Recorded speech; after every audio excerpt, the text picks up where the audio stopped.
You're alright. Disney still thinking I'm going to fall in love with Pip just because it's a droid. You already sinned Pip in a previous episode, so discount Jeremy double dips cliche. I can tell you from experience, my friend's experience, that your malfunctioning saber isn't going to spontaneously start working no matter how long you look at it or how hard you shake it. Well, based on your channel's history, I think taking a look at a photo of 10-year-old Emma Watson will do the trick. I'm wondering what Osha thought this would accomplish. She's gambling her life on the idea that this will distract the stranger into immediately chasing her, instead of him taking 2 seconds to kill Yord and then chasing her. Maybe she thinks it'll knock him out. I mean, it is a stun gun after all. Deus Ex Machina. Discount Jeremy still doesn't know what Deus Ex Machina means. You don't remember me. I sense something familiar.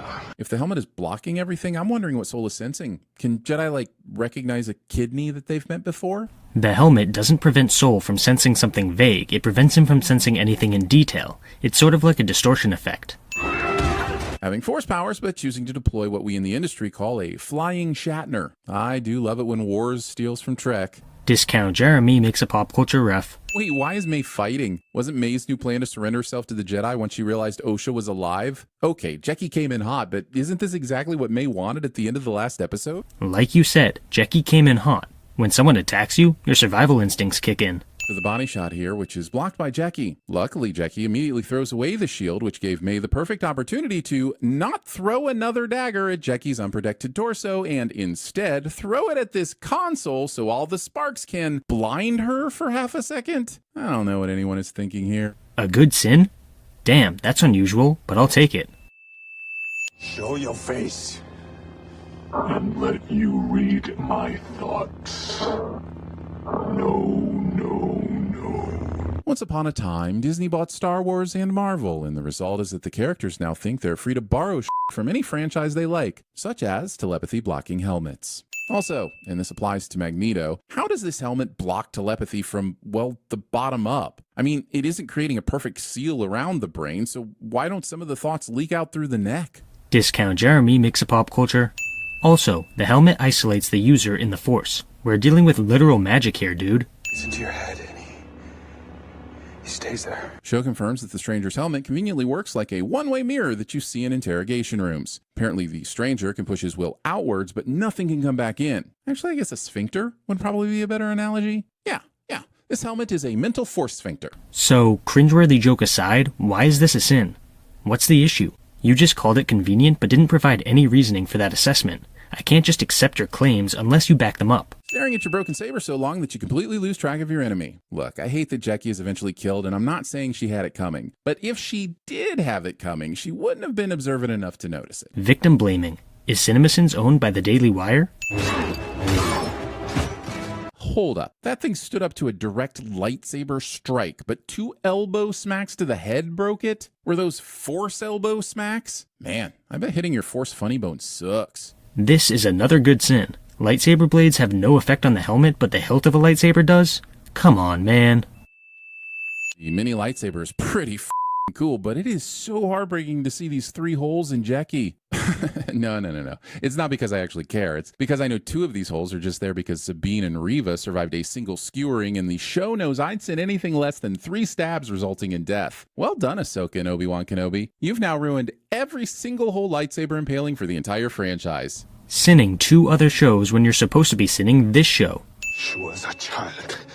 You brought her here. Also, what a stupid thing to say. Jecki was an incredible Jedi, and she certainly wasn't pulling any punches. Would he have said the same if she killed May or sent the good place here to the bad place? Get the out of here with that only a child Discount Jeremy makes a pop. You really didn't know it was me. Nah, we all knew. There was no real reason for Chimera to be on this planet, and these reveals always have to be someone you already know. We're just disappointed, again, that it wasn't Carrie Ann Moss.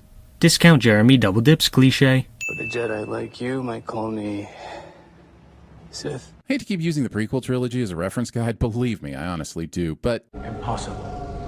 The Sith have been extinct for a millennium. And this show apparently takes place 100 years before Episode 1, which is significantly less than a millennium. Look, I'm sure there will eventually be some reason why this particular Sith was buried from knowledge, but we all know a retcon when we see one. This isn't a retcon. This is an example of the Jedi being too arrogant to admit that the Sith still exist. Look, this show is garbage, so it really shouldn't be this difficult for you to sin it. Jedi do not attack the unarmed. Fine, but you can restrain the unarmed, right? Especially if they've murdered lots of people. Why are you giving him so much space? Also, believing that a person with access to an invisible power that allows for telepathy and psychokinesis can ever truly be considered unarmed. I could point out that this rule clearly only applies to physical weapons, but I could also point out that the first sin he gave in this clip was totally valid. I think these two things cancel each other out. The stranger has just dispatched a bunch of badass Jedi, and Yord, but is suddenly whisked away by the flying bugs? This guy's a beast with that lightsaber. How is he not turning them into an endangered species already? Fighting an enemy that flies is very different from fighting an enemy on the ground.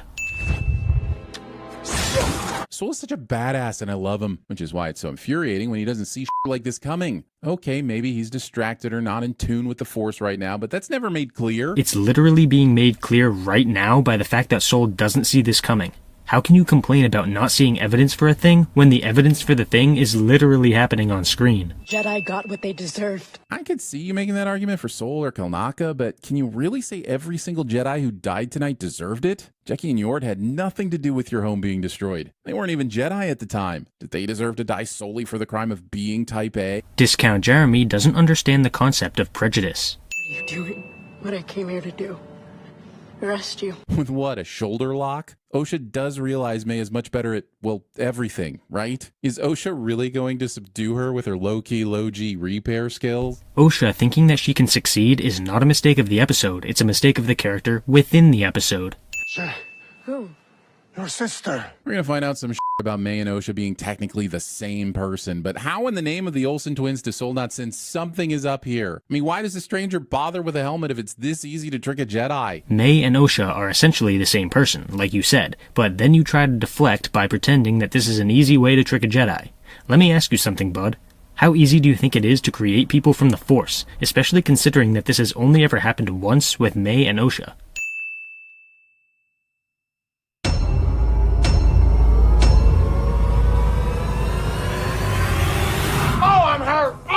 My neck, my back, my neck and my back. Oh, I want 150,000.